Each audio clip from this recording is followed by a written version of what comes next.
Welcome back, everybody. This morning we're talking about something that a lot of parents really take for granted, and that is child safety. Are we really restraining our children the way that we should be? Well, our friends and partners at Christus Cabrini Hospital are here to talk about what we need to understand and also some free installations for families. This morning we're joined by Tiuana McDonald and Karen Hayson-Juarez. Mm-hmm. Ladies, good morning and welcome. Good morning. Thank you for having us. So this is a subject that was really near and dear to my heart because we know a family personally that took for granted that one trip without restraining the child would be okay, and it wasn't. The child did live but had lots of issues. So talk about how Cabrini came up with the mission, one of the missions, to really educate all people, because we've got grandmothers now taking care of babies, we've got older people like myself, I've got kids in booster seats. How did that happen? Motor vehicle accidents is the number one cause of injury and death for children in Louisiana. Is it? It is. And so if the child is restrained properly with a booster seat, car seat, or even seatbelt, depending on their age or weight, then that reduces the risk of injury or death. Mm-hmm. And so when did y'all start taking a look at it, saying that this is something that we really need to start educating communities about? We are involved in a panel that reviews child deaths locally in the area, and there have been a number of child deaths due to motor vehicle accidents.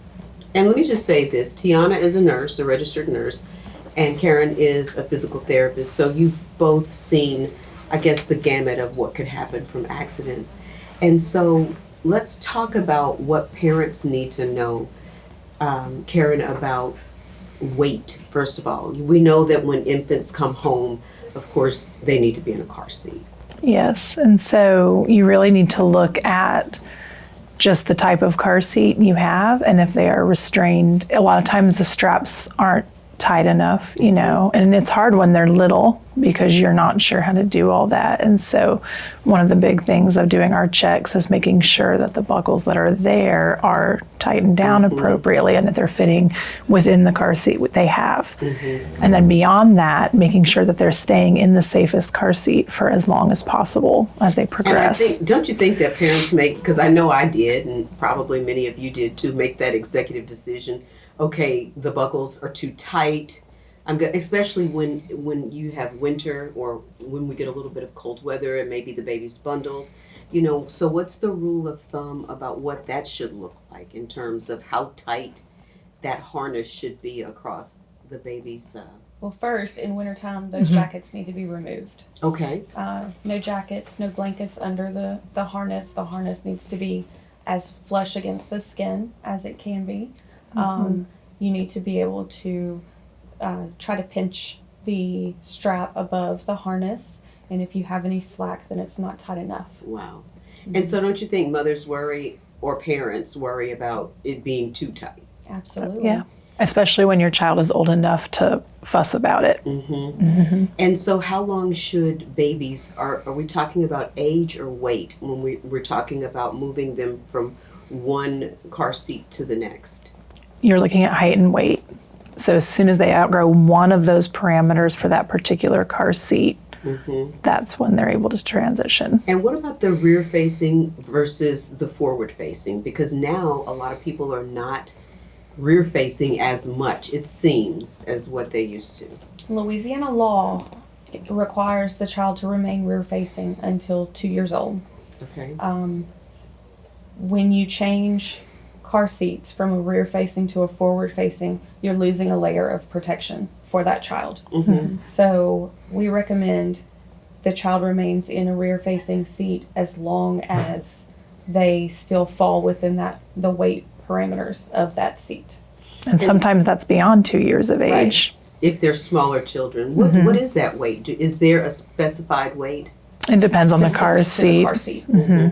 And so still same rule of thumb with the harnesses as kids get older? Because, as kids get older, they start to strap themselves in. Mm-hmm. Right. What are the dangers of that? If it's too loose, then the child could theoretically slip through the harness. Mm-hmm. Mm-hmm. If the car seat was involved in a crash, the car seats aren't crash tested. They're not? No, Oh, they are, but they're not crash tested being as loose. Okay. So, And then you also have the potential for the chest clip to be too high and too low. catch some of their trachea, or low, and then that is putting their soft organs at greater risk also. So you guys are going to be putting on an event where people can come out and bring their car seats and technically see if they're doing it right. absolutely, we will check the car seat in the car to make sure it's an appropriate car seat for the car, as well as if the car seat is appropriate for the child. Wow. Yes. So could be in the wrong car seat. Right, or maybe in the wrong position in the car. Okay. And then additionally, we will provide education so that the family themselves knows how to physically take the car seat out and put it back in, because a lot of challenges occur if you're transitioning between vehicles. Do you know how to appropriately fit the car seat in the vehicle also? And so the family will And be able let's to talk reproduce about that. because I forgot about that. It's got to go through the slats in the back of the car so that it's properly restrained, the car seat.